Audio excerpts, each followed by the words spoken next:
कवन कवन गुण कह गवा। तू साहिब गुणी निदाना।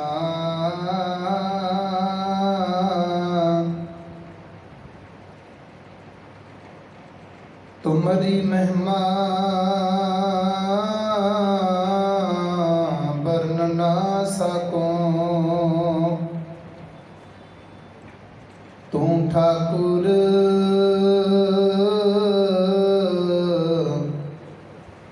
ऊच भगवाना।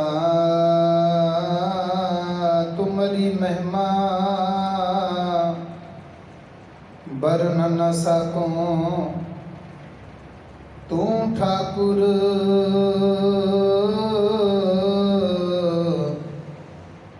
ऊच भगवाना।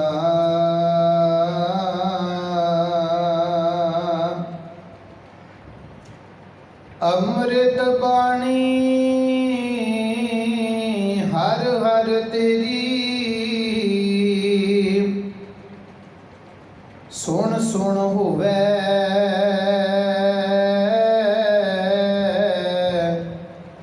परम गत मेरी।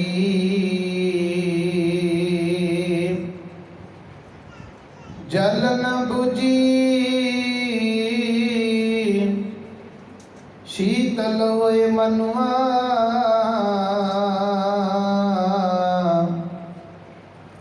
सतगुर का दर्शन पाए जियो। जल न बुझी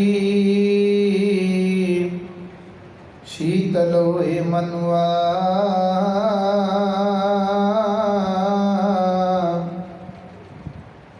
सतगुर का दर्शन पाए जियो।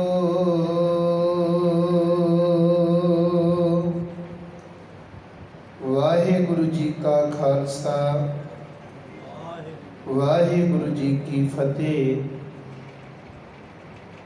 परम सन्मानयोग सतगुरु धन धन साहिब श्री गुरु ग्रंथ साहिब महाराज जी, जिन्हां दी पावन अते पवित्र हजूरी अंदर रात्रि दे दीवाना विच हाजरियां भर के गुरबाणी पढ़ सुन के सत संगत करके अपना मनुखा जीवन सफला कर रहे अति सत्कारयोग गुरु सवारे सत संगी जनों, आओ सतगुरां दी अपार कृपा दे सदका पावन बाणी दे शब्द कीर्तन आप जी ने बड़े प्यार ते सत्कार दे नाल श्रवण कीते ने। आओ निता प्रति की तरह चली आ रही विचार सिख रहत मर्यादा जो आपां पिछले समय तो लैके सारे जने मिल के विचारते आ रहे हैं। आओ चल रही विचारां दे विचों अंगलेरे पल जिहड़े ने सारे जने मिल के विचारन दा यतन करिए। कल दे समय विच जिथे आपां साडे घरां दे विच कीते जाते जिहड़े कर्म ने जिहड़े असीं आम करके घरां दे विच तकरीबन सारे ही करते हैं। किसी घर दे विच प्रवेश करना, नवीं दुकान खोलना, बच्चियां नूं पढ़न लई प्रीख्या प्राप्त करन लई आरंभता करनी, ये सारे कार्य जिहड़े सन आपां विचारे कि गुरु साहब जी के कोल आग्या लैके गुरु साहब जी के चरणों में अरदास बेनती करके सानू ये कार्य जिहड़े ने आरंभ करने चाहिए। उत्थे नाल नाल जिहड़ा अगला अध्याय आरंभ होया सी वो सी सेवा।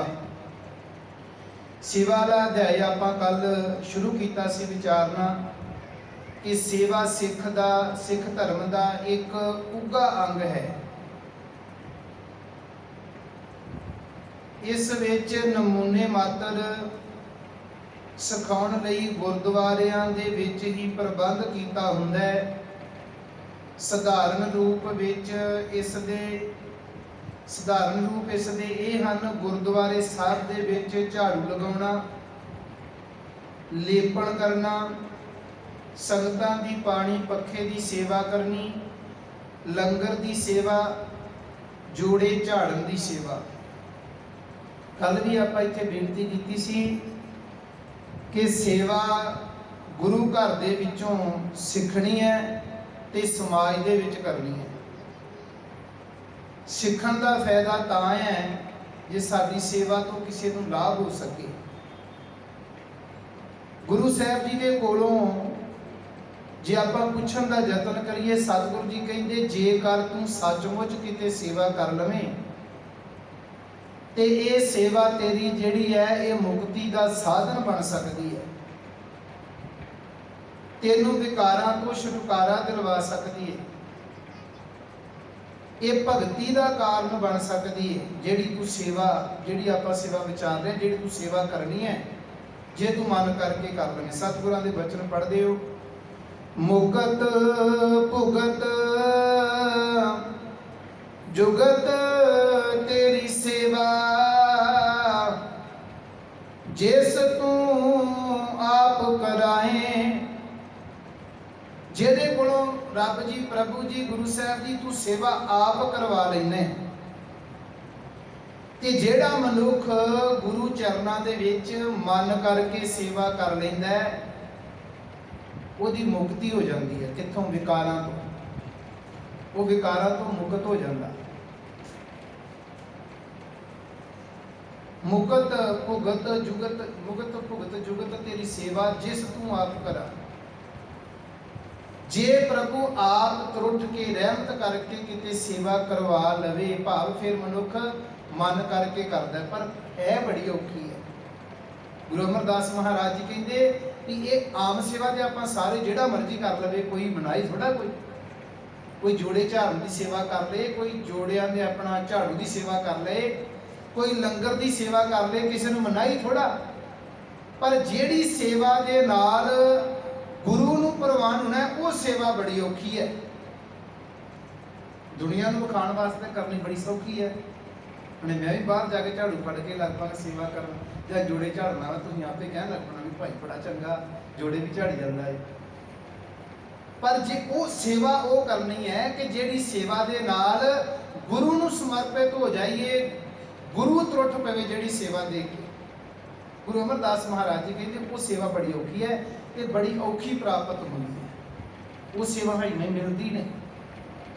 ਸਤਿਗੁਰ ਕੀ ਸੇਵਾ ਗਾਖੜੀ, ਬੜੀ ਔਖੀ ਹੈ। ਗਾਖੜੀ ਦਾ ਮਤਲਬ ਬੜੀ ਔਖੀ ਹੈ। ਕਿੱਦਾਂ ਮਿਲੇਗੀ ਸਤਿਗੁਰੂ ਜੀ? ਸਿਰ ਦੀਜੈ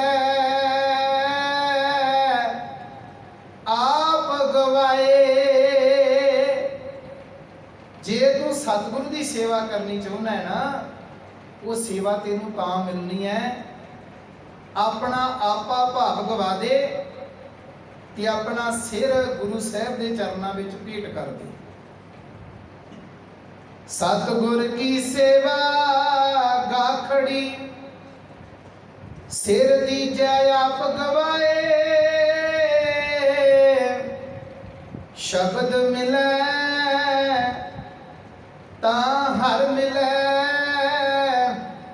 ਸੇਵਾ ਪਵੈ ਸਭ ਥਾਏ। ਜੇ ਤੂੰ ਆਪਣਾ ਸਿਰ ਗੁਰੂ ਚਰਨਾਂ ਦੇ ਵਿੱਚ ਭੇਟ ਕਰ ਦਿੱਤਾ, ਆਪਣਾ ਆਪਾ ਗਵਾ ਦਿੱਤਾ, ਸਤਿਗੁਰੂ ਜੀ ਕਹਿੰਦੇ ਫਿਰ ਅਗਲੀ ਅਵਸਥਾ ਕੀ ਹੈ? ਸ਼ਬਦ ਮਿਲੈ। ਗੁਰੂ ਫਿਰ ਆਪਣੇ ਕੋਲੋਂ ਜਦੋਂ ਆਪਾਂ ਗੁਰੂ ਚਰਨਾਂ ਵਿੱਚ ਆਪਣਾ ਸਾਰਾ ਕੁਝ ਅਰਪਣ ਕਰ ਦਿੰਦੇ ਆ ਨਾ, ਤੇ ਗੁਰੂ ਫਿਰ ਸਾਨੂੰ ਕੀ ਦਿੰਦਾ? ਗੁਰੂ ਸਾਨੂੰ ਦਿੰਦਾ ਸ਼ਬਦ। ਸ਼ਬਦ ਸਾਡੀ ਝੋਲੀ ਵਿੱਚ ਪਾ ਕੇ ਗੁਰੂ ਕਹਿੰਦਾ ਵੀ ਆਹ ਲੈ ਸ਼ਬਦ, ਇਹ ਸ਼ਬਦ ਦੇ ਵਿੱਚ ਹੁਣ ਅਭੇਦ ਹੋ ਜਾਏ। ਭਾਵ ਕਿ ਜੇ ਉਹ ਸ਼ਬਦ ਦੇ ਵਿੱਚ ਵਿਚਾਰ ਦੱਸੀ ਹੈ ਨਾ, ਉਹ ਵਿਚਾਰ ਨੂੰ ਆਪਣੇ ਜੀਵਨ ਦਾ ਆਧਾਰ ਬਣਾ ਲੈ। ਸ਼ਬਦ ਮਿਲੇ, ਸ਼ਬਦ ਦੇ ਵਿੱਚ ਤੂੰ ਅਭੇਦ ਹੋ ਜਾਵੇਂ ਤੇ ਫਿਰ ਅਗਲੀ ਅਵਸਥਾ ਕੀ ਹੈ? ਹਰ ਮਿਲੇ। ਸ਼ਬਦ ਦੇ ਵਿੱਚ ਭੇਦ ਹੋਵੇਗਾ, ਫਿਰ ਤੈਨੂੰ ਹਰੀ ਦੀ ਪ੍ਰਾਪਤੀ ਹੋਵੇਗੀ। ਜਦੋਂ ਹਰੀ ਦੀ ਪ੍ਰਾਪਤੀ ਹੋ ਗਈ ਫਿਰ ਖੁੱਲੇ ਦਿਲ ਨਾਲ ਸੇਵਾ ਕਰੀ ਜਾ, ਫਿਰ ਤੇਰੇ ਜੀਵਨ ਵਿੱਚ ਸੇਵਾ ਕਰਦਿਆਂ ਹੰਕਾਰ ਨਹੀਂ ਹੋਣਾ। ਜਦੋਂ ਇਸ ਘਰ ਦਾ ਮਾਲਕ ਇਸ ਘਰ ਦੇ ਵਿੱਚ ਹੋਏਗਾ ਨਾ, ਰੱਬ ਇਸ ਘਰ ਦੇ ਅੰਦਰ ਪ੍ਰਕਾਸ਼ਮਾਨ ਹੋ ਗਿਆ, ਫਿਰ ਤੂੰ ਸੇਵਾ ਕਰ, ਸਿਮਰਨ ਕਰ, ਸੰਗਤ ਕਰ, ਬਾਣੀ ਪੜ੍ਹ, ਫਿਰ ਤੇਰੇ ਜੀਵਨ ਦੇ ਵਿੱਚ ਨਾ ਹਉਮੈ, ਨਾ ਹੰਕਾਰ, ਨਾ ਲੋਭ, ਨਾ ਵਿਕਾਰ, ਸਾਰਾ ਕੁਝ ਗੁਰੂ ਨੇ ਖਤਮ ਕਰ ਦਿੱਤਾ। ਪਰ ਸੇਵਾ ਜੇ ਕਰਨੀ ਹੈ ਪਹਿਲਾਂ ਗੁਰੂ ਕੋਲੋਂ ਪੁੱਛ ਕੇ ਕਰਨੀ ਹੈ, ਫਿਰ ਗੁਰੂ ਤਰੀਕਾ ਦੱਸੇਗਾ ਵੀ ਭਾਈ ਆਹ ਤਰੀਕਾ ਹੈ ਸੇਵਾ ਕਰਨ ਦਾ। ਵੈਸੇ ਆਪਾਂ ਸੇਵਾ ਸਾਰੇ ਹੀ ਕਰਦੇ ਹਾਂ, ਕੋਈ ਮਨਾਹੀ ਨਹੀਂ ਕਿਸੇ ਨੂੰ ਵੀ ਸੇਵਾ ਨਹੀਂ ਕਰ ਸਕਦਾ, ਜਿਹੜਾ ਮਰਜ਼ੀ ਆ ਕੇ ਸੇਵਾ ਕਰ ਸਕਦਾ।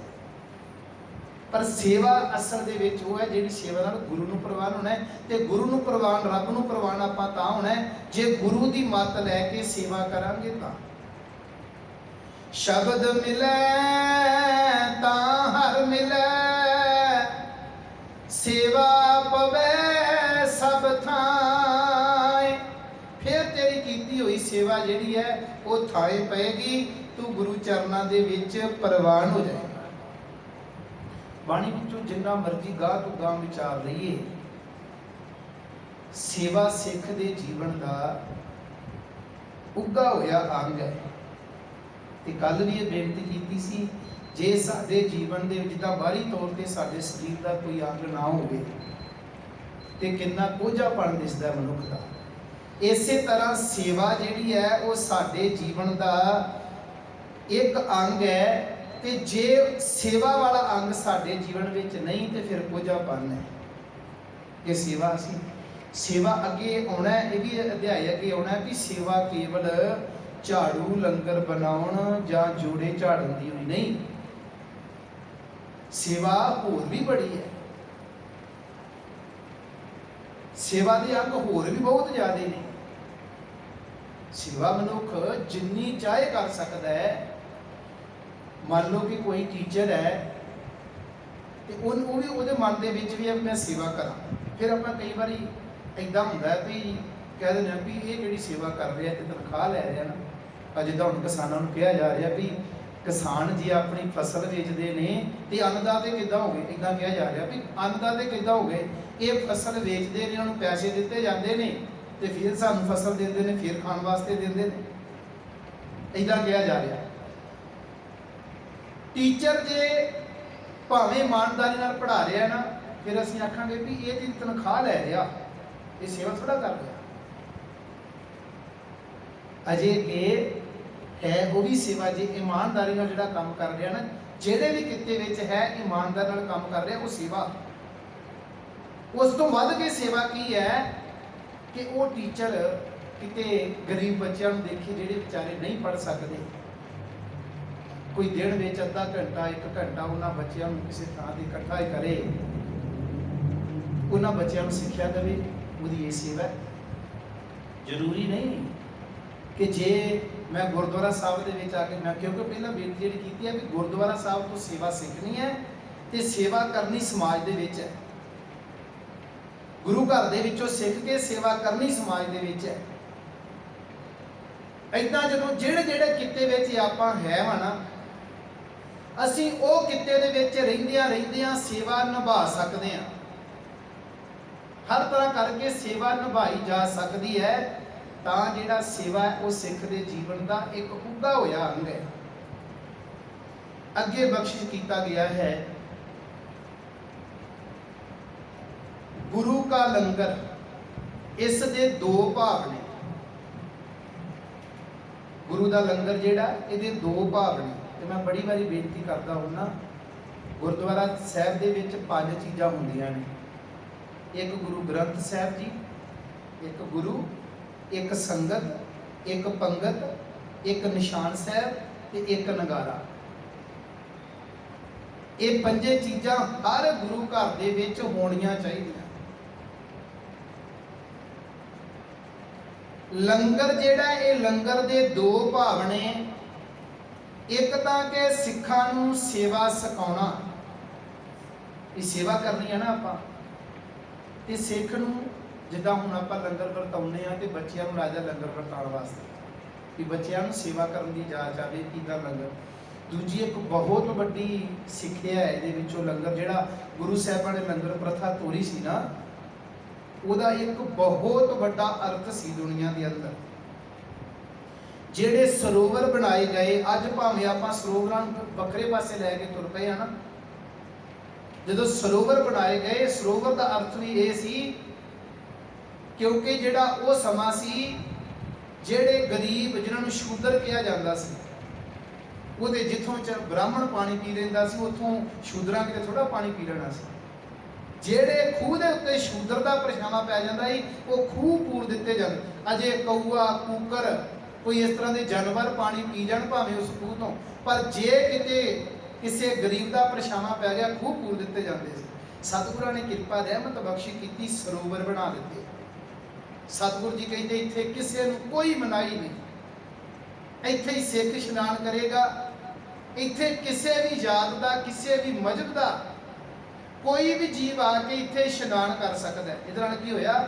ਜਾਤ ਪਾਤ, ਊਚ ਨੀਚ, ਛੂਤ ਛਾਤ, ਸਾਰਾ ਕੁਝ ਸਿੱਧ ਜਿਹੜਾ ਸੀ ਉਹ ਗੁਰੂ ਸਾਹਿਬਾਂ ਨੇ ਇੱਕੋ ਵਾਰੀ ਖਤਮ ਕਰ ਦਿੱਤਾ।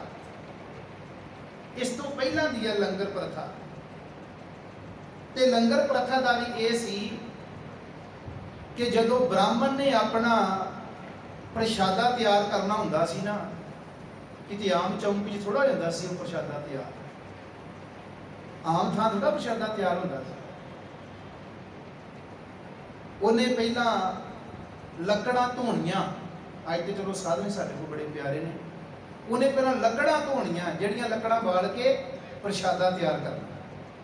ਪਹਿਲਾਂ ਲੱਕੜਾਂ ਧੋਣੀਆਂ, ਲੱਕੜਾਂ ਧੋ ਕੇ ਰੱਖਣੀਆਂ, ਫਿਰ ਜਿਹੜੇ ਚੌਂਕੇ ਦੇ ਵਿੱਚ ਪ੍ਰਸ਼ਾਦਾ ਤਿਆਰ ਕਰਨਾ ਹੁੰਦਾ ਸੀ, ਉਹਨੂੰ ਗਊ ਦਾ ਗੋਬਰ ਲਿਆ ਕੇ ਪਹਿਲਾਂ ਸਾਰੇ ਨੂੰ ਲੇਪ ਕੀਤੀ ਜਾਂਦੀ ਸੀ। ਫਿਰ ਉੱਥੇ ਉਹਦੇ ਵਾਸਤੇ ਪ੍ਰਸ਼ਾਦਾ ਤਿਆਰ ਕੀਤਾ ਜਾਂਦਾ ਹੈ। ਬਾਈ ਚਾਂਸ ਜੇ ਕਿਸੇ ਦਾ, ਗਰੀਬ ਦਾ, ਜਿਹਨੂੰ ਸ਼ੂਦਰ ਕਿਹਾ ਜਾਂਦਾ, ਉਹਦਾ ਕਿਤੇ ਪਰਛਾਵਾਂ ਪੈ ਗਿਆ ਚੌਂਕੇ ਤੇ, ਇਹ ਚੌਂਕਾ ਵੀ ਭ੍ਰਿਸ਼ਟ ਹੋ ਜਾਣਾ ਤੇ ਬ੍ਰਾਹਮਣ ਦਾ ਜੀਵਨ ਵੀ ਭ੍ਰਿਸ਼ਟ ਹੋ ਜਾਣਾ। ਕਿਉਂ?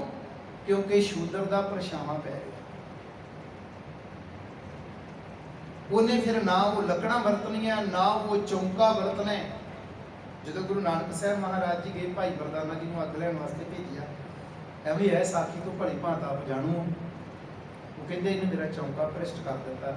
ਗੁਰੂ ਨਾਨਕ ਸਾਹਿਬ ਮਹਾਰਾਜ ਜੀ ਕਹਿੰਦੇ ਕਿਹੋ ਜਿਹਾ ਧਰਮ ਹੈ ਤੇਰਾ, ਜਿਹਨੂੰ ਤੂੰ ਸ਼ੂਦਰ ਕਹਿ ਰਿਹਾ ਵੀ ਇਹ ਸ਼ੂਦਰ ਦਾ ਮਤਲਬ ਇਹ ਸੀ ਇਹ ਨਾ ਰੱਬ ਦਾ ਨਾਮ ਕੰਨਾਂ ਨਾਲ ਸੁਣ ਸਕਦਾ, ਨਾ ਆਪਣੀ ਰਸਨਾ ਨਾਲ ਉਚਾਰਨ ਕਰ ਸਕਦਾ, ਨਾ ਇਹ ਕਿਸੇ ਧਾਰਮਿਕ ਸਥਾਨ ਤੇ ਜਾ ਸਕਦਾ। ਉਹਨੂੰ ਸ਼ੂਦਰ ਕਿਹਾ ਜਾਂਦਾ ਸੀ। ਉਹ ਮਨੁੱਖ ਜਿਹੜਾ ਕਦੇ ਰੱਬ ਦੇ ਲਾਗੇ ਹੀ ਨਹੀਂ ਗਿਆ, ਜਿਹਨੂੰ ਕਿਤੇ ਰੱਬ ਦਾ ਹੀ ਨਹੀਂ ਪਤਾ ਵੀ ਰੱਬ ਚੀਜ਼ ਕੀ ਹੈ। ਇੱਕ ਦੂਜੇ ਪਾਸੇ ਜਿਹੜਾ ਕਹਿੰਦਾ, ਵਾਅਦਾ ਕਰਦਾ ਵੀ ਮੇਰੇ ਕੋਲ ਰੱਬ ਹੈ, ਮੇਰੇ ਕੋਲ ਰੱਬ ਹੈ, ਤੁਸੀਂ ਮੇਰੇ ਕੋਲ ਆਓ, ਤੁਹਾਨੂੰ ਰੱਬ ਮੈਂ ਦਿਖਾਉਂਦਾ। ਕਮਾਲ ਦੀ ਗੱਲ ਹੈ, ਇੱਕ ਗਰੀਬ ਉਹਦੇ ਤੇ ਉਹਦਾ ਪਰਛਾਵਾਂ ਉਹਦੇ ਤੇ ਪੈ ਜਾਏ ਤੇ ਉਹਦਾ ਜੀਵਨ ਹੀ ਭ੍ਰਿਸ਼ਟ ਹੋ ਜਾਂਦਾ। ਸਤਿਗੁਰੂ ਜੀ ਕਹਿੰਦੇ ਮੈਂ ਐਸਾ ਸਿੱਖ ਬਣਾਉਣਾ ਹੈ ਜਿਹਦਾ ਜੀਵਨ ਕਦੇ ਭ੍ਰਿਸ਼ਟ ਨਹੀਂ ਹੋਵੇ। ਮੈਂ ਤਾਂ ਬੇਨਤੀ ਕਰਦਾ ਕਿਉਂਕਿ ਜਿਹੜੀਆਂ ਮੈਂ ਕਈ ਵਾਰੀ ਬੇਨਤੀਆਂ ਇੱਥੇ ਹੋ ਜਾਂਦੀਆਂ ਨੇ ਨਾ, ਉਹਨੂੰ ਕਿਸੇ ਉਲਟੇ ਪਾਸੇ ਨਹੀਂ ਲੈ ਕੇ ਜਾਣਾ ਆਪਾਂ। ਮੈਂ ਤਾਂ ਇੱਥੇ ਬੇਨਤੀ ਕਈ ਵਾਰੀ ਇਹ ਕਰਦਾ ਕਿ ਅੰਮ੍ਰਿਤ ਜਿਹੜਾ, ਅੰਮ੍ਰਿਤ ਕਦੇ ਭੰਗ ਨਹੀਂ ਹੁੰਦਾ। ਹੁਣ ਇਹਦਾ ਮਤਲਬ ਕੱਢਣ ਵਾਲਿਆਂ ਨੇ ਕੋਈ ਵੱਖਰਾ ਹੀ ਕੱਢ ਲੈਣਾ ਵੀ ਭਾਈ ਸਾਹਿਬ ਨੇ ਕਥਾ ਵਿੱਚ ਕਹਿਤਾ ਕਿ ਅੰਮ੍ਰਿਤ ਕਦੇ ਨਹੀਂ ਭੰਗ ਹੁੰਦਾ, ਜੋ ਮਰਜ਼ੀ ਖਾ ਲਓ। ਉਲਟਾ ਮਤਲਬ ਕੱਢਣ ਵਾਲਿਆਂ ਨੇ ਕੱਢ ਲੈਣਾ, ਮਤਲਬ ਉਲਟਾ।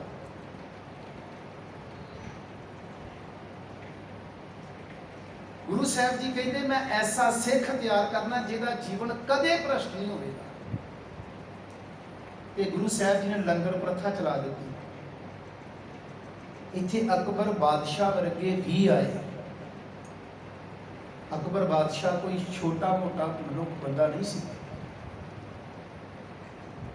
ਉਹਨੇ ਗੁਰੂ ਸਾਹਿਬ ਨੂੰ ਮਿਲਣਾ ਚਾਹਿਆ ਤੇ ਗੁਰੂ ਸਾਹਿਬ ਜੀ ਨੇ ਕਿਹਾ ਪਹਿਲਾਂ ਪੰਗਤ ਵਿੱਚ ਬੈਠ ਕੇ, ਜਿੱਥੇ ਸਾਰੀ ਸੰਗਤ ਲੰਗਰ ਛਕਦੀ, ਤੂੰ ਵੀ ਉੱਥੇ ਬਹਿ ਕੇ ਲੰਗਰ ਛਕ, ਤਾਂ ਤੂੰ ਮੇਰੇ ਤੱਕ ਆ ਸਕਦਾ ਹੈ, ਤਾਂ ਤੈਨੂੰ ਮਿਲਾਂਗਾ, ਤਾਂ ਤੈਨੂੰ ਨਿਦਾਰੇ ਦੇਣਾ। ਤੇਰਾ ਲੰਗਰ ਵਿੱਚ ਬਹਿ ਕੇ ਆਪਣਾ ਹੰਕਾਰ ਖਤਮ ਕਰਕੇ ਆ ਉੱਥੇ।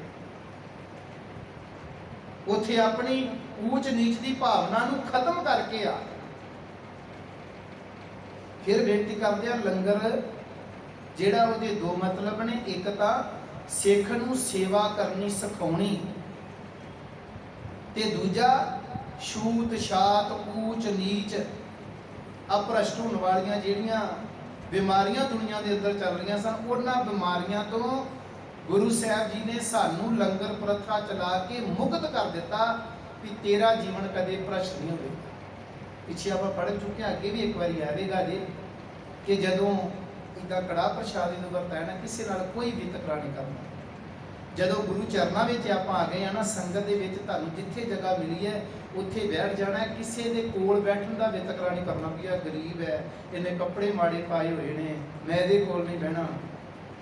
ਇੱਥੇ ਕੋਈ ਜਿਹੜਾ ਗੁਰੂ ਚਰਨਾਂ ਵਿੱਚ ਹੋ ਸਕਦਾ ਹੈ, ਜਿੰਨੇ ਕੱਪੜੇ ਮਾੜੇ ਪਾਏ ਹੋਣ ਉਹਨੇ ਆਪਣਾ ਅੰਦਰ ਸਵਾਰਿਆ ਹੋਵੇ। ਐਵੇਂ ਵੀ ਹੋ ਸਕਦਾ ਨਾ, ਜਿਹਦੇ ਕੱਪੜੇ ਬਾਹਰੀ ਤੌਰ ਤੇ ਕੱਪੜੇ ਮਾੜੇ ਹੋਣ, ਉਹਨੇ ਆਪਣਾ ਅੰਦਰ ਉੱਚਾ ਬਣਾ ਲਿਆ ਹੋਵੇ। ਇਹ ਸਤਿਗੁਰਾਂ ਨੇ ਲੰਗਰ ਪ੍ਰਥਾ ਚਲਾ ਕੇ ਇੱਕੋ ਥਾਂ ਦੇ ਉੱਤੇ ਬਿਠਾ ਕੇ ਸਭ ਨੂੰ ਲੰਗਰ ਛਕਾਇਆ। ਦੂਜੀ ਗੱਲ ਅੱਗੇ ਆਣੀ, ਜਦੋਂ ਆਪਾਂ ਅੰਮ੍ਰਿਤ ਸੰਚਾਰ ਵਿਚਾਰਨਾ ਹੈ, ਜਦੋਂ ਅੰਮ੍ਰਿਤ ਛਕਿਆ ਜਾਂਦਾ ਹੈ, ਕਿਸੇ ਜਾਤੀ ਨੂੰ ਕਿਸੇ ਮਜ਼ਹਬ ਨੂੰ ਮਨਾਹੀ ਨਹੀਂ ਹੈ ਅੰਮ੍ਰਿਤ ਛਕਣ ਦੀ। ਜੋ ਗੁਰੂ ਸਾਹਿਬ ਜੀ ਦਾ ਹੁਕਮ ਹੈ, ਜੋ ਪੰਜਾਂ ਪਿਆਰਿਆਂ ਨੇ ਸਾਨੂੰ ਹੁਕਮ ਸੁਣਾਉਣਾ ਹੈ, ਜਿਹਨੂੰ ਹੁਕਮ ਪ੍ਰਵਾਨ ਹੋਵੇ, ਉਹ ਕਿਸੇ ਵੀ ਜਾਤੀ ਦੇ ਨਾਲ ਕਿਸੇ ਵੀ ਮਜ਼ਹਬ ਦੇ ਨਾਲ ਸੰਬੰਧ ਰੱਖਣ ਵਾਲਾ ਹੋਵੇ, ਉਹ ਅੰਮ੍ਰਿਤ ਛਕ ਸਕਦਾ ਹੈ। ਤੇ ਜਿਨ੍ਹਾਂ ਨੇ ਅੰਮ੍ਰਿਤ ਛਕਿਆ ਉਹਨੂੰ ਪਤਾ ਹੋਵੇਗਾ ਕਿ ਜਦੋਂ ਨੇਤਰਾਂ ਵਿੱਚ ਛੱਟੇ ਮਾਰ ਕੇ, ਕੇਸਾਂ ਵਿੱਚ ਜਲ ਅੰਮ੍ਰਿਤ ਪਾ ਕੇ, ਤੇ ਬਾਕੀ ਦਾ ਜਿਹੜਾ ਅੰਮ੍ਰਿਤ ਬਚਦਾ ਇੱਕੋ ਬਾਟੇ ਦੇ ਨਾਲ ਸਾਰਿਆਂ ਨੂੰ ਇਹਨਾਂ ਲਾਈਨ ਵਿੱਚ ਲਗਾ ਕੇ ਨਾ, ਤੇ ਇੱਕੋ ਬਾਟੇ ਦੇ ਵਿੱਚੋਂ ਸਭ ਨੂੰ ਉਹ ਅੰਮ੍ਰਿਤ ਜਿਹੜਾ ਪਿਲਾਇਆ ਜਾਂਦਾ। ਕਰ ਸਕਦਾ ਕੋਈ ਏਡਾ ਵੱਡਾ ਪਰਉਪਕਾਰ? ਇਹਨਾਂ ਵਿੱਚ ਕੋਈ ਛੂਤ ਛਾਤ ਦੀ ਭਾਵਨਾ ਨਹੀਂ, ਇਹਨਾਂ ਵਿੱਚ ਕੋਈ ਉੱਚ ਨੀਚ ਦੀ ਭਾਵਨਾ ਨਹੀਂ।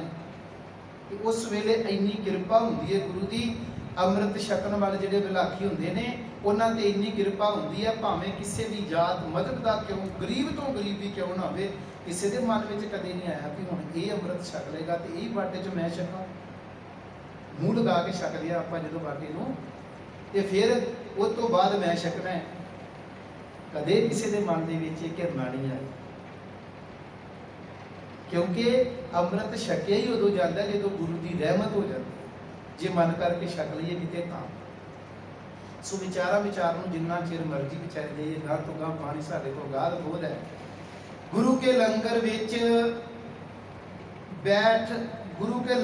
ਬੈਠ ਕੇ ਊਚ ਨੀਚ ਕਿਸੇ ਜਾਤ ਜਾਂ ਵਰਨ ਪ੍ਰਾਣੀ ਪ੍ਰਸ਼ਾਦ ਛਕ ਸਕਦਾ ਹੈ। ਕਿਸੇ ਵੀ ਜਾਤ ਦਾ ਹੋਵੇ, ਕਿਸੇ ਵੀ ਵਰਨ ਦੇ ਨਾਲ ਸੰਬੰਧ ਰੱਖਦਾ ਹੋਵੇ, ਊਚ ਨੀਚ ਦੀ ਭਾਵਨਾ ਤੋਂ ਬਿਨਾਂ ਉਹ ਐਵੇਂ ਪੰਗਤ ਵਿੱਚ ਬੈਠ ਕੇ ਲੰਗਰ ਛਕ ਸਕਦਾ ਹੈ। ਪੰਗਤ ਵਿੱਚ ਬਿਠਾਉਣ ਲੱਗਿਆਂ ਕਿਸੇ ਦੇਸ਼, ਵਰਨ, ਜਾਤ ਜਾਂ ਮਜ਼ਹਬ ਦਾ ਵਿਤਕਰਾ ਨਹੀਂ ਕਰਨਾ। ਕੋਈ ਸਾਨੂੰ ਵਿਤਕਰਾ, ਜਦੋਂ ਕੋਈ ਲੰਗਰ ਛਕਣ ਵਾਸਤੇ ਆਇਆ ਉਹਦੇ ਨਾਲ ਕੋਈ ਵਿਤਕਰਾ ਨਹੀਂ ਕਰਨਾ ਚਾਹੀਦਾ। ਪਰ ਤੁਸੀਂ ਦੇਖੋ ਕਈ ਸਥਾਨ ਐਸੇ ਬਣੇ ਨੇ, ਹੁੰਦਾ ਤੇ ਗੁਰੂ ਕਾ ਲੰਗਰ ਹੀ ਆ, ਵੀ ਨਾ ਉਹਦਾ ਵੀ ਗੁਰੂ ਕਾ ਲੰਗਰ ਹੀ ਹੁੰਦਾ ਹੈ, ਪਰ ਜਿਹੜੇ ਗਰੀਬ ਨੇ ਉਹ ਪਿੱਛੇ ਹਟਾ ਕੇ ਬਿਠਾਏ ਹੁੰਦੇ। ਤੁਸੀਂ ਨਹੀਂ ਉੱਥੇ ਬਹਿ ਸਕਦੇ, ਤੁਸੀਂ ਨਹੀਂ ਉੱਥੇ ਬਹਿ ਸਕਦੇ। ਫਿਰ ਜਿਹੜਾ ਆਮ ਬੰਦਾ ਸਾਡੇ ਵਰਗਾ ਗਿਆ, ਫਿਰ ਉਹਨਾਂ ਵਾਸਤੇ ਲੰਗਰ ਹੈ। ਫਿਰ ਜਿਹੜੇ ਉਹਨਾਂ ਨੇ ਸੰਤ ਮਹਾਂਪੁਰਸ਼ ਬਣਾਏ ਹੁੰਦੇ, ਉਹਨਾਂ ਵਾਸਤੇ ਵੱਖਰੇ ਸਥਾਨ ਦੇ ਲੰਗਰ ਛਕੇ। ਗੁਰੂ ਨਾਨਕ ਸਾਹਿਬ ਨੇ ਤਾਂ ਵੱਖਰਾ ਸਥਾਨ ਨਹੀਂ ਸੀ ਬਣਾਇਆ। ਗੁਰੂ ਸਾਹਿਬ ਨੇ ਪਹਿਲਾਂ ਆਪ ਪੰਗਤ ਵਿੱਚ ਬਹਿ ਕੇ ਕਿਹਾ ਸੀ ਵੀ ਇੱਥੇ ਰਹਿਣਾ, ਮੈਂ ਇੱਥੇ ਬਹਿਣਾ, ਆਸਣ ਹੈ ਮੇਰਾ। ਗੁਰੂ ਨਾਨਕ ਸਾਹਿਬ ਮਹਾਰਾਜ ਜੀ ਨੂੰ ਸਵਾਲ ਕੀਤਾ ਸੀ ਕਿਸੇ ਨੇ ਕਿ ਦੁਨੀਆ ਵਿੱਚ ਜਿਹੜਾ ਮਨੁੱਖ ਮਾੜਾ ਜਿਹਾ ਵੱਡਾ ਹੁੰਦਾ ਹੈ, ਉਹ ਤੇ ਆਪਣੀ ਵੱਖਰੀ ਉੱਚੀ ਕੁਰਸੀ, ਉੱਚਾ ਤਖਤ ਬਣਾ ਲੈਂਦਾ। ਗੁਰੂ ਨਾਨਕ ਸਾਹਿਬ ਮਹਾਰਾਜ ਜੀ ਨੇ ਕਿਹਾ ਸੀ ਮੇਰਾ ਤਖਤ ਆ ਹੈ, ਮੇਰਾ ਤਖਤ ਜ਼ਮੀਨ ਤੇ ਹੈ। ਕਹਿੰਦੇ ਕਿਉਂ? ਕਹਿੰਦੇ ਆ ਤਖਤ ਜਿਹੜਾ ਇਹ ਕਦੇ ਡੋਲ ਨਹੀਂ ਸਕਦਾ, ਇਹ ਤਖਤ ਨੂੰ ਕੋਈ ਖੋਹ ਨਹੀਂ ਸਕਦਾ। ਦੂਜੀ ਗੱਲ, ਇਹ ਤਖਤ ਦੇ ਮੇਰੇ ਨਾਲ ਸਾਰੇ ਮੇਰੇ ਸਿੱਖ ਮੇਰੇ ਬਰਾਬਰ ਬਹਿ ਸਕਦੇ। ਗੁਰੂ ਸਾਹਿਬਾਂ ਨੇ ਇਹ ਰਹਿਮਤਾਂ ਸਾਡੀ ਝੋਲੀ ਦੇ ਵਿੱਚ ਪਾਈਆਂ ਹੋਈਆਂ। ਤੇ ਜਦੋਂ ਪ੍ਰਸ਼ਾਦਾ ਛਕਾਣਾ ਉਦੋਂ ਵੀ ਕਿਸੇ ਤਰ੍ਹਾਂ ਦੀ ਕੋਈ ਘਿਰਨਾ ਜਿਹੜੀ ਹੈ ਨਹੀਂ ਕਰਨੀ। ਹਾਂ, ਇੱਕ ਥਾਲੀ ਵਿੱਚ ਕੇਵਲ ਅੰਮ੍ਰਿਤ ਧਾਰੀ ਸਿੱਖ ਹੀ ਛਕ ਸਕਦੇ ਹਨ। ਵੈਸੇ ਤਾਂ ਅਲੱਗ-ਅਲੱਗ ਚਲੋ ਛਕਣਾ ਚਾਹੀਦਾ ਹੈ, ਇਹ ਰਹਿਤ ਮਰਿਆਦਾ ਦਾ ਇਹ ਵੀ ਇੱਕ ਅੰਗ ਹੈ ਕਿ ਬਾਈ ਚਾਂਸ ਕਿਤੇ ਐਸਾ ਸਮਾਂ ਬਣ ਜਾਏ ਤੇ ਜਿਹੜੇ ਅੰਮ੍ਰਿਤਧਾਰੀ ਹੋਣ ਉਹ ਇੱਕ ਥਾਲ ਦੇ ਵਿੱਚ ਪ੍ਰਸ਼ਾਦਾ ਛਕ ਸਕਦੇ ਨੇ। ਅਗਲਾ ਅਧਿਆਇ ਜਿਹੜਾ ਆਰੰਭ ਹੋਣ ਲੱਗਾ ਉਹ ਹੈ ਪੰਥਕ ਰਹਿਣੀ। ਪੰਥਕ ਰਹਿਣੀ ਦੇ 5 ਭਾਗ ਨੇ। ਗੁਰੂ ਪੰਥ, ਦੂਜਾ ਹੈ ਅੰਮ੍ਰਿਤ ਸੰਸਕਾਰ, ਤੀਜਾ ਤਨਖਾਹ ਲਾਉਣ ਦੀ ਵਿਧੀ, ਚੌਥਾ ਗੁਰਮਤਾ ਕਰਨ ਦੀ ਵਿਧੀ ਤੇ ਪੰਜਵਾਂ ਸਥਾਨਕ ਫੈਸਲਿਆਂ ਦੀ ਅਪੀਲ। ਆ ਜਿਹੜਾ ਹੁਣ ਸਿਸਟਮ ਅੱਗੇ ਸ਼ੁਰੂ ਹੋਣਾ ਨਾ, ਇਹ ਅੱਜ ਕੱਲ੍ਹ ਦੀ ਵਿਖਰੀ ਹੋਈ ਸਿੱਖ ਕੌਮ ਜਿਹੜੀ ਹੈ, ਜੇ ਕਿਤੇ ਮੈਂ ਕਹਿੰਦਾ ਰਹਿਤ ਮਰਿਆਦਾ ਜਿਨ੍ਹਾਂ ਨੇ ਬਣਾਈ ਹੈ ਉਹ ਧਾਰਨੀ ਹੋ ਜਾਣ ਤੇ ਸਾਡੇ ਸਾਰੇ ਹੀ ਫੈਸਲੇ ਹੋ ਸਕਦੇ। ਆਪਾਂ ਇੱਕ ਨਿਸ਼ਾਨ ਸਾਹਿਬ ਥੱਲੇ ਸਾਰੇ ਇਕੱਠੇ ਹੋ ਜਾਈਏ, ਸਾਡੀ ਇੱਕ ਮਰਿਆਦਾ ਹੋਵੇ ਤੇ ਕਿਸੇ ਦੀ ਮਜਾਲ ਕੀ ਹੈ ਸਿੱਖ ਕੌਮ ਦੇ ਵੱਲ ਵੇਖੋ। ਕਾਰਨ ਕੀ ਹੈ ਕਿ ਅੱਜ ਸਾਡੀਆਂ ਮਰਿਆਦਾ ਵੱਖਰੀਆਂ ਵੱਖਰੀਆਂ ਨੇ, ਰੱਬ ਨੂੰ ਪਾਉਣ ਦੇ ਤਰੀਕੇ ਵੱਖਰੇ ਵੱਖਰੇ ਨੇ, ਜਦੋਂ ਕਿ ਸਾਡਾ ਗੁਰੂ ਇੱਕ ਹੈ। ਅਜੇ ਸਾਰੇ ਹੀ ਆਪਾਂ ਬਾਣੀ ਪੜ੍ਹਦੇ ਹਾਂ, ਭਾਵੇਂ ਰਾਹ ਵੱਖਰੇ ਵੱਖਰੇ ਚਲਾ ਲਏ ਤੇ ਬਾਣੀ ਸਾਰੇ ਹੀ ਆਪਾਂ ਹੀ ਪੜ੍ਹਦੇ ਹਾਂ। ਏਕ ਪਿਤਾ ਏਕ ਸਕੇ ਹਮ ਬਾਰਕ, ਤੂੰ ਮੇਰਾ ਗੁਰ ਹਾਈ। ਪਰ ਅਸਰ ਤੇ ਜੇ ਜੀਵਨ ਵਿੱਚ ਹੋਏਗਾ ਤੇ ਫੇਰ ਗੱਲ ਬਣਨੀ ਹੈ ਨਾ। ਪੜ੍ਹਦੇ ਨੂੰ ਤੇ ਬੜਾ ਚਿਰ ਹੋ ਗਿਆ। ਗੁਰੂ ਸਾਹਿਬ ਜੀ ਦੀ ਕਿਰਪਾ ਕਰੇ, ਜਿੱਦਾਂ ਪਹਿਲਾਂ ਕਿਰਪਾ ਕੀਤੀ ਨਾ ਤੇ ਗੁਰੂ ਨਾਨਕ ਸਾਹਿਬ ਮਹਾਰਾਜ ਜੀ ਆਏ ਤੇ ਸਤਿਗੁਰਾਂ ਨਾਲ ਕਿਹਾ ਵੀ ਤੁਸੀਂ ਸਰੀਰਾਂ ਦੀਆਂ ਪਰਿਕਰਮਾ ਕਰਦਿਆਂ, ਤੁਹਾਨੂੰ ਬੁੱਤਾਂ ਦੀਆਂ ਪਰਿਕਰਮਾ ਕਰਦਿਆਂ, ਥੜਿਆਂ ਦੀਆਂ ਪਰਿਕਰਮਾ ਕਰਦਿਆਂ, ਮੜੀਆਂ ਦੀਆਂ ਪਰਿਕਰਮਾ ਕਰਦਿਆਂ ਬੜਾ ਸਮਾਂ ਬਤੀਤ ਹੋ ਗਿਆ। ਗੁਰੂ ਨਾਨਕ ਸਾਹਿਬ ਮਹਾਰਾਜ ਜੀ ਕਹਿੰਦੇ ਮੈਂ ਨਹੀਂ ਹੁਣ ਕਰਦੇ। ਗੁਰੂ ਸਾਹਿਬਾਂ ਨੇ ਸਾਡੀ ਝੋਲੀ ਦੇ ਵਿੱਚ ਸ਼ਬਦ ਪਾ ਦਿੱਤਾ। ਸਤਿਗੁਰੂ ਜੀ ਕਹਿੰਦੇ ਇਹ ਸ਼ਬਦ ਨੂੰ ਪੜ੍ਹੋ, ਇਹ ਸ਼ਬਦ ਨੂੰ ਵਿਚਾਰੋ। ਵਚਨ ਤੇ ਸਤਿਗੁਰਾਂ ਦੇ ਉਦੋਂ ਹੀ ਨੇ, ਕਿਉਂਕਿ ਇਤਿਹਾਸ ਦੇ ਵਿੱਚ ਸਾਨੂੰ ਸਾਰਾ ਕੁਝ ਮਿਲ ਜਾਂਦਾ ਹੈ ਕਿ ਗੁਰੂ ਸਾਹਿਬ ਜੀ ਜਿੱਥੇ ਜਾਂਦੇ ਨੇ ਸ਼ਬਦ ਦੀ ਬਖਸ਼ਿਸ਼ ਕਰਦੇ ਨੇ। ਉਹਨੂੰ ਸ਼ਬਦ ਸਮਝ ਨਹੀਂ ਆਉਂਦਾ, ਕਹਿੰਦੇ ਸਤਿਗੁਰੂ ਜੀ ਦੱਸੋ ਤੁਸੀਂ ਕਿਹਾ ਕੀ ਹੈ। ਫਿਰ ਗੁਰੂ ਸਾਹਿਬ ਜੀ ਨੂੰ ਵਿਚਾਰ ਕੇ ਦੱਸਦੇ ਵੀ ਤੈਨੂੰ ਸ਼ਬਦ ਦੇ ਰਾਹੀਂ ਮੈਂ ਆਹ ਕੁਝ ਸਮਝਾਇਆ। ਤੇ ਮੈਂ ਕਹਿੰਦਾ ਕਮਾਲ ਦੀ ਗੱਲ ਸੀ, ਇੱਕ ਇੱਕ ਸ਼ਬਦ ਸੁਣ ਕੇ ਕੌਡੇ ਰਾਖਸ਼ ਵਰਗੇ, ਜਿਹੜਾ ਉਦੋਂ ਸੱਜਣ ਠੱਗ ਸੀ, ਉਹ ਠੱਗ ਵਰਗੇ ਸੱਚਮੁੱਚ ਸੱਜਣ ਬਣ ਗਏ ਇੱਕ ਇੱਕ ਸ਼ਬਦ ਸੁਣ ਕੇ। ਤੇ ਅੱਜ ਵੀ ਬਾਣੀ ਉਹੀ ਹੈ, ਸ਼ਬਦ ਅੱਜ ਵੀ ਉਹੀ ਨੇ। ਤੇ ਆਪਾਂ ਪਤਾ ਨਹੀਂ ਕਿੰਨੀ ਵਾਰੀ ਪੜ੍ਹ ਲਏ, ਕਿੰਨੀ ਵਾਰੀ ਮੇਰੇ ਵਰਗਿਆਂ ਨੇ ਵਿਚਾਰ ਵੀ ਲਏ, ਪਰ ਫਿਰ ਜਿਹੜਾ ਅਸਰ ਮਨ ਦੇ ਉੱਤੇ ਹੋਣਾ ਸੀ ਨਾ, ਉਹ ਨਹੀਂ ਹੋਇਆ। ਜੋ ਅਸੀਂ ਬਾਣੀ ਦੇ ਵਿੱਚੋਂ ਪ੍ਰਾਪਤ ਕਰਕੇ ਜੀਵਨ ਵਿੱਚ ਹੰਢਾਣਾ ਸੀ ਨਾ, ਅਸੀਂ ਸੋਚ ਲਿਆ ਕਿ ਅੱਜ ਆਪਾਂ ਪੜ੍ਹ ਲਿਆ ਤੇ ਬਸ ਆਪਾਂ ਗੁਰਮੁਖ ਹਾਂ। ਕਿਉਂਕਿ ਗੁਰੂ ਘਰ ਦੀ ਖੇਡ ਬੜੀ ਅਨੋਖੀ ਹੈ। ਮੈਂ ਬੜੀ ਵਾਰ-ਵਾਰ ਬੇਨਤੀ ਕਰਦਾ, ਬਾਹਰੀ ਤੌਰ ਤੇ ਕਰਨ ਦੇ ਨਾਲ ਕੁਝ ਵੀ ਪ੍ਰਾਪਤ ਨਹੀਂ ਹੋਣਾ, ਕਿਉਂਕਿ ਗੁਰੂ ਨਾਨਕ ਸਾਹਿਬ ਦੇ ਘਰ ਦੇ ਵਿੱਚ ਖੇਡ ਹੀ ਮਨ ਦੀ ਹੈ।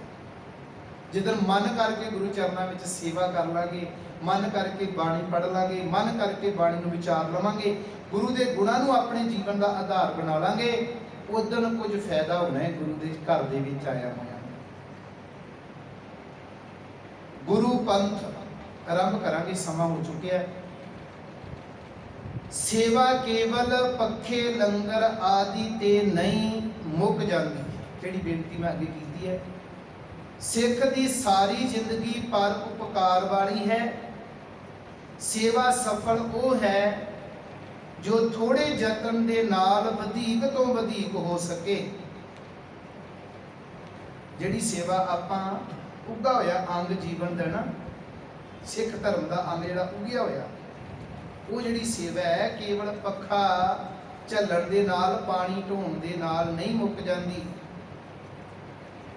ਸੇਵਾ ਉਹ ਕਰਨੀ ਚਾਹੀਦੀ ਹੈ ਥੋੜੇ ਤੋਂ ਥੋੜੇ ਸਮੇਂ ਦੇ ਵਿੱਚ, कोई एडी वड्डी सेवा कर दे कि उन्होंने गुरु अपनी गल वकड़ी विच लै दे। किवें कीती जानी है? तुहाडे कोल धन दौलतां ने गुरु साहब ने रब दियां दित्तियां होईयां। कोई ऐसा गरीब है जिहड़ा बेचारा अपनी बच्ची का विआह नहीं कर सकता, तुसीं अपने कोल धन दौलतां दे के बच्ची का विआह कर दिता, किड्डी वड्डी सेवा। कोई गरीब बच्चा नहीं पढ़ सकता, कोई बच्ची नहीं पढ़ सकती, तुसीं उस बच्ची नूं अपने कोलों धन दे के रब दीयां दातां विचों बच्ची नूं पढ़ा दिता। ये थोड़े समय दे विच बहुत वड्डी सेवा हो। ते ये जिहड़ा सारी जो भी अज दे भावें धर्म के काम कह दीए पर है सेवा, वो भी सेवा तां है कि जे आपां मन करके करिए। ये ना होवे कि मैं किसी बच्ची का विआह कराता लोग ही आखण भी वाह वाह इन्हें तो बल्ले बल्ले कराती, किसी बच्ची का विआह कराता। ये सारा कुछ क्योंकि गुरु की मत मैं तां बेनती करता रहा तो राजा ने भी तां सानूं समझाया कि पहला गुरु की मत साडे कोल होनी चाहिए है, फिर मनुख चंगे कर्म करता जाता है तो उन्होंने भुलता जाता। जिन्नी देर तक गुरु की मत नहीं, कर्म असीं करे जाने हैं पर कदे भुल चंगे कर्म जिहड़ा किते गुरु साडे कोल कदा करांदा कदे भुलदा सानूं। जिहड़ा माड़ा कर्म हुंदा उहते आपां रोज़ पड़दा पाउण दा यतन करदे हां भी मैं ते पड़दा पा के रखां, पर होना की है गुरु कोल आके जिहड़ा माड़ा कर्म हो गया पड़दा ला के सुटिए गुरु साहब जी जा भुल हो गई, गलती हो गई, मन लीए ते चंगा काम जिहड़ा गुरु साहब जी तूं करा लिया, किरपा करी मेरे जीवन च हंकार ना आ जाए, ये तूं कराया तेरियां दित्तियां होईयां दातां ने। गुरु किरपा करे सबना नूं सेवा सिमरन दीयां दातां बख्शे, साडे मन गुरु चरनां विच एकाग्र चित होकर जुड़ जाण तां जो कि साडी कीती होई सेवा सफल ही होकर गुरु चरनां विच प्रवान हो सकीए। होईयां बेअंत भुलां तो खिमा बख्शणी जी। आईयां होईयां संगतां दा तहे दिलों धन्नवाद, प्यार सहित फतेह बुलाओ आखो जी। वाहिगुरू जी का खालसा, वाहिगुरू जी की फतेह। राम कवि महला तीजा, आनंद को ओंकार सतगुर प्रसाद। आनंद पिया मेरी माए, सतगुरु मैं पाया।